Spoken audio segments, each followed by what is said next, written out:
I want to let two folks who are here today share how their families are personally benefiting already from the Affordable Care Act. First up, I want to bring up Heidi Friel, who's a nurse at Butler Hospital. Her daughter is actually able to be covered on her insurance, but I'm going to let Heidi tell you all about it and talk to you about what she sees with her patients and how they've struggled with health care. All right.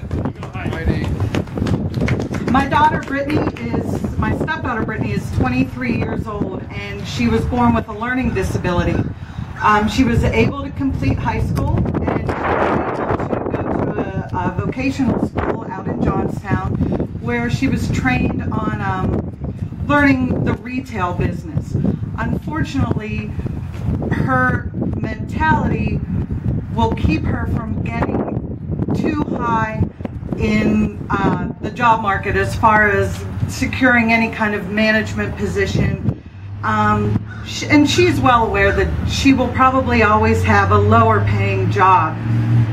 She's hoping to someday get a job that gives her benefits, but unfortunately the benefits that she will, as of now, looks like she'll be able to get will just be too expensive for her, being paid a minimum wage to maybe $9 or $10 an hour job. So with the Affordable Health Care Act, we've been able to keep her under our insurance where she can still get the medication that she requires for different physical disabilities that she has as well.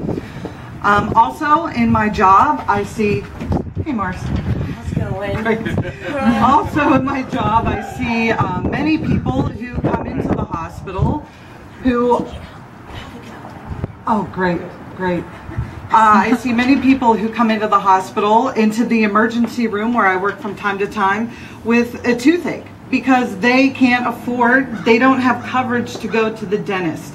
I had one patient probably about 3 months ago with cerebral palsy who was diagnosed with colon cancer, and he was okay with the fact that he was going to go home to die because he could not afford the treatment that was required, along with the medication that he took every day just to sustain, just his muscle relaxers so he doesn't have spasms, things like that. So he had to choose whether or not to have his colon cancer, which was treatable, be treated, or have some quality of life. His wife, who also has cerebral palsy, was very unhappy with his decision, and every time I went into the room, she was crying, and with obvious reasons. She was going to go home with her husband who was going to die because he couldn't afford to live. And to me, that's what needs changed. And thank goodness we have a little bit of change, and it's starting to come around. But unfortunately, you know, he just wasn't able to be helped. Thanks.